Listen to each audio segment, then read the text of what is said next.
السلام علیکم ورحمۃ اللہ وبرکاتہ۔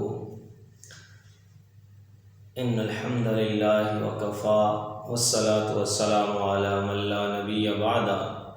واما بعد۔ معزز ناظرین،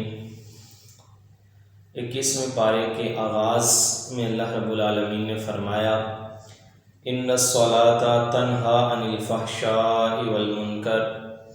نماز انسان کو بے حیائی اور بری باتوں سے روکتی ہے۔ یعنی جب انسان نماز پڑھتا ہے تو وہ اس بات کا ارادہ کر لیتا ہے کہ اللہ تیری بارگاہ میں آیا ہوں، جو غلطیاں کوتاہیاں لغزشیں ہوئیں ان کو معاف فرما، اور آئندہ سے میں ان سے گریز کرنے کی حسب استطاعت کوشش کروں گا۔ اس کے بعد اللہ رب العالمین نے اس پارے کے اندر مشرکین کی ایک عادت کا ذکر کیا کہ جب وہ مشکل میں ہوتے ہیں تو خلوص نیت کے ساتھ اللہ کو پکارتے ہیں۔ اللہ فرماتے ہیں فَإِذَا رَكِبُوا فِي الْفُلْكِ دَعَوُا اللَّهَ مُخْلِصِينَ لَهُ الدِّينَ، جب وہ کشتیوں پہ سوار ہوتے ہیں اور بھنور کے اندر گرفتار ہو جائیں تو مخلص ہو کے اللہ کو پکارتے ہیں۔ فَلَمَّا نَجَّاهُمْ إِلَى الْبَرِّ إِذَا هُمْ يُشْرِكُونَ، جب اللہ ان کو اس بھنور سے آزاد کر کے خشکی تک پہنچا دیتا ہے تو وہ پھر شرک کرنا شروع کر دیتے ہیں۔ اس کے بعد اللہ فرماتے ہیں وَالَّذِينَ جَاهَدُوا فِينَا لَنَهْدِيَنَّهُمْ سُبُلَنَا وَإِنَّ اللَّهَ لَمَعَ الْمُحْسِنِينَ، اللہ کہتے ہیں کہ جس بندے کے دل میں میری ذات تک پہنچنے کی جستجو موجود ہوگی، اس کو ہم ضرور اپنے راستوں کا پتہ اور خبر دیں گے کہ ان راستوں پہ چل کے ہمارے پاس پہنچ جاؤ۔ بے شک اللہ تعالیٰ احسان کرنے والے اور نیکی کرنے والوں کے ساتھ ہے۔ اس کے بعد سورہ روم شروع ہوتی ہے۔ سورہ روم کے شروع میں اللہ نے فرمایا کہ ان قریب روم جو ہے اس کے اوپر غلبہ پا لیا جائے گا۔ روم کو ایران نے فتح کیا۔ ایران کے بعد پھر حضرت عمر رضی اللہ تعالی عنہ کے دور کے اندر روم کو مسلمانوں نے فتح کر لیا، اور اس کے بارے میں یہ آتا ہے کہ ابو بکر رضی اللہ تعالی عنہ نے شرط لگائی تھی کہ 9 سال کے اندر اندر روم کو فتح کر لیا جائے گا۔ تو یہ بات بھی اسی آیت کے تناظر میں ہے فی بضع سنین للہ الامر من قبل ومن بعد ویومئذ یفرح المؤمنون، کہ اس دن مسلمان خوشی کا اظہار کریں گے۔ اس کے بعد اس پارے کے اندر اللہ رب العالمین نے فرمایا وَأَمَّا الَّذِينَ كَفَرُوا وَكَذَّبُوا بِآيَاتِنَا وَلِقَاءِ الْآخِرَةِ فَأُولَٰئِكَ فِي الْعَذَابِ مُحْضَرُونَ، وہ لوگ جو کفر کرتے ہیں اور ہماری آیات کا انکار کرتے ہیں، ان کو جھٹلاتے ہیں اور آخرت کے دن کی ملاقات سے بھاگتے ہیں، اللہ کہتے ہیں کہ جب وہ قیامت کے دن عذاب کو دیکھیں گے، ان کے سامنے عذاب کو پیش کیا جائے گا تو ان کو ساری حقیقت واضح ہو جائے گی۔ پھر اللہ نے اس پارے کے اندر اپنی کچھ نشانیوں کا ذکر کیا جس سے ہم اللہ کی ذات کو پہچان سکتے ہیں۔ اللہ کہتے ہیں وَمِنْ آيَاتِهِ أَنْ خَلَقَ لَكُم مِّنْ أَنفُسِكُمْ أَزْوَاجًا لِتَسْكُنُوا إِلَيْهَا وَجَعَلَ بَيْنَكُم مَّوَدَّةً وَرَحْمَةً، اللہ کہتے ہیں کہ میری نشانیوں میں سے ہے کہ میں نے تمہارے اندر سے تمہاری بیویوں کو پیدا کیا جس سے تمہیں تسکین ملتی ہے، اور ایک تم کو اور تمہاری بیویوں کو آپس میں رحمت اور مودت اور مہربانی کا باعث بنایا۔ پھر اللہ فرماتے ہیں وَمِنْ آيَاتِهِ مَنَامُكُمْ بِاللَّيْلِ وَالنَّهَارِ وَابْتِغَاؤُكُمْ مِنْ فَضْلِهِ، اور اللہ کہتے ہیں کہ رات کے وقت تمہارا سونا یہ تمہارے لیے رحمت اور نشانی ہے میری، اور دن کے اندر کام کاج کے اوپر جانا اور دن کو کمانا اور رات کو آرام کرنا، راحت حاصل کرنا، اس میں بھی میری نشانیاں ہیں۔ پھر اللہ کہتے ہیں وَمِنْ آيَاتِهِ يُرِيكُمُ الْبَرْقَ خوفا وطمعا وينزل من السماء ماء فيحيي به الارض بعد موتها۔ اللہ کہتے ہیں بجلی کی چمک کے اندر خوف بھی ہے، طمع بھی ہے، اور اللہ آسمان سے پانی برساتے ہیں جس سے مردہ زمین کو زندہ کر دیتے ہیں، اس کے اندر بھی تمہارے لیے نشانیاں ہیں۔ پھر اللہ کہتے ہیں وَمِنْ آیَاتِهِ أَن تَقُومَ السَّمَاءُ وَالْأَرْضُ بِأَمْرِهِ، اللہ کہتے ہیں کہ آسمان زمین کا قائم رہنا یہ بھی اللہ کی نشانیوں میں سے ایک نشانی ہے۔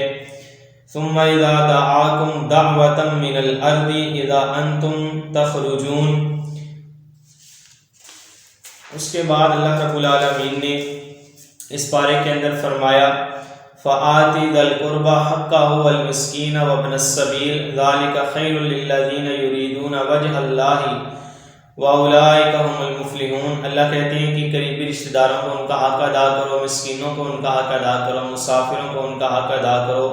یہ ان لوگوں کے لیے بہت اچھی بات ہے جو اللہ کی رضا اور خوشنودی چاہتے ہیں، اور وہی لوگ فلاح پانے والے ہیں۔ پھر اللہ فرماتے ہیں اس پارہ کے اندر اللہ الذی خلقکم ثم رزقکم ثم یمیتکم ثم یحییکم هل من شرکائکم من یفعل من ذلکم من شیء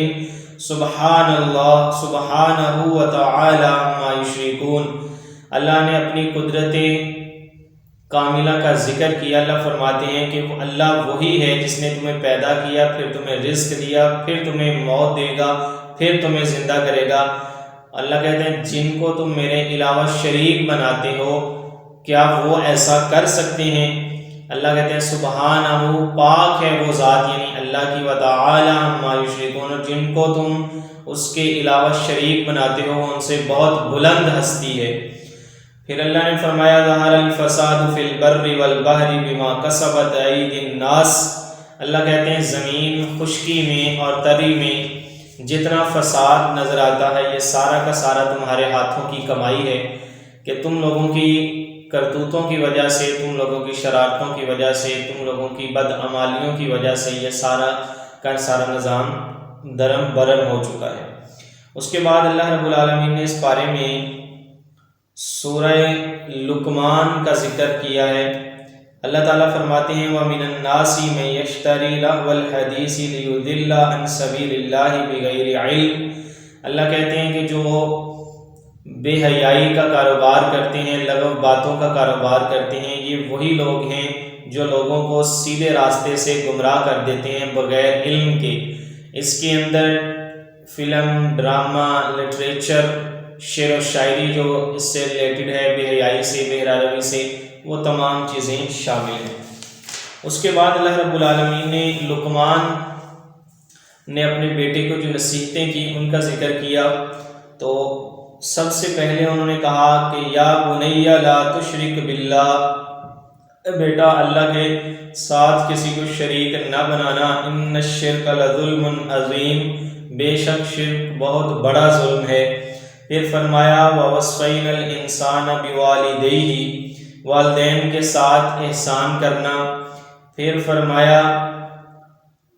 کہ اگر تمہارے والدین بھی تمہیں، اللہ کہتے ہیں اگر تمہارے والدین بھی تمہیں شرک کرنے کا کہیں تو اس وقت ان کی حکم، ان کی تابعداری، ان کی فرمانبرداری نہیں کرنی۔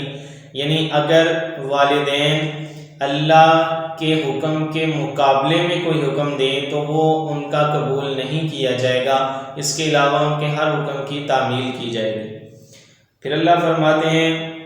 یا بنیا اقیم الصلاۃ، نماز قائم کر، وامر بالمعروف، نیکی کا حکم دے، ونہا عن المنکر، اور برائی سے منع کر، واصبر علی ما اصابک، اور ان کاموں کو کرتے ہوئے جو مصیبت تمہیں آئے ان پر صبر کر۔ اور اس کے بعد اللہ فرماتے ہیں کہ ولا تصعر خداک للناس، گلا پھاڑ پھاڑ کے لوگوں کے ساتھ باتیں نہ کیا کر، ولا تمشی فی الارض مرحا، زمین میں اکڑ اکڑ کے نہ چل، ان اللہ لا یحب کل مختال فخور، اللہ تعالیٰ کسی متکبر اور غرور کرنے والے کو پسند نہیں کرتے۔ واقصد فی مشیک، زمین میں آہستہ سے چل، واغضض من صوتک، اور اپنی آواز کو مدم رکھ، نیچا رکھ۔ اِنَّا أَنكَرَ الْأَصْوَاتِ لَصَوْتُ الْحَمِيرِ، بے شک